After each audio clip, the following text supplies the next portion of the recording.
전국에선 지금 어떤 소식들이 화제일까요? 우리 고향 소식을 지역신문으로 알아보는 클릭 전국은 지금입니다. 먼저 부산일보입니다. 노숙인들의 인권을 유린한 일명 부산역 대통령이 드디어 실체가 드러났다는 소식입니다.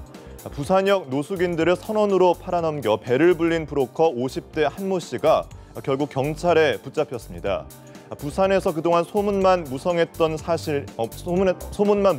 것이 사실로 드러난 다소 충격적인 사건인데요. 경찰에 따르면 한 씨는 지난 2013년부터 최근까지 취업을 미끼로 부산역 노숙인들을 선원이나 염전 인부로 팔아넘겼습니다. 특히 정신지체자 등 사리분별이 어려운 노숙인들이 주요 대상이었는데 말을 듣지 않으면 폭행 등 횡포도 서슴지 않았다고 합니다. 때문에 노숙인들은 한 씨를 부산역 대통령이라 부를 정도로 공포에 떨어왔다고 하는데요. 반강제적으로 팔려간 노숙인들의 임금도 소개비와 생활용품비를 명목으로 빼앗아갔다고 합니다. 경찰에 붙잡힌 한 씨와 범행을 도운 일당은 결국 재판에 넘겨졌습니다. 약자의 인권을 유린하는 유사범죄가 재발하지 않도록 엄정한 법 집행이 이루어져야겠습니다. 다음은 매일신문 보겠습니다. 영남의 젖줄인 낙동강 상류의 안동호가 중금속에 오염돼 대책 마련이 시급하다는 소식입니다. 안동호에 쌓여있는 퇴적물이 바로 문제가 되고 있는 건데요. 마을 주민들은 비가 오면 퇴적층이나 뻘에 있던 각종 오염물질이 안동호로 유입되는 것으로 보고 있습니다.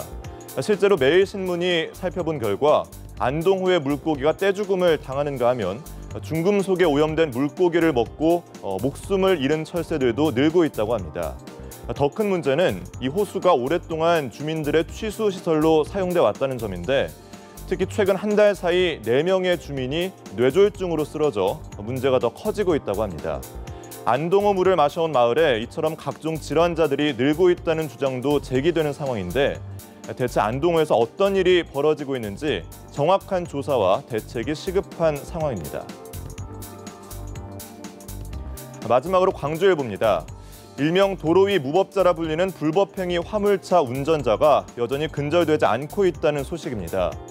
교통안전공단에 따르면 올 상반기 광주 전남에서 발생한 8,700여 건의 교통사고 가운데 가해 차량이 화물차인 사고가 1,200여 건, 비율로 따지면 15%가량을 차지하는데요.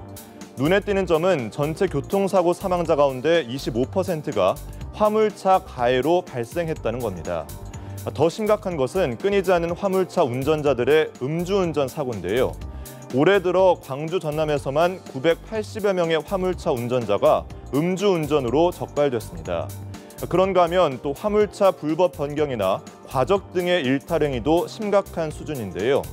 이 때문에 화물차의 교통법규 위반 행위에 대한 단속이 지금보다 더 강화돼야 한다는 목소리가 높아지고 있습니다. 지금까지 생생한 지역 소식을 전해드린 클릭 전국은 지금이었습니다.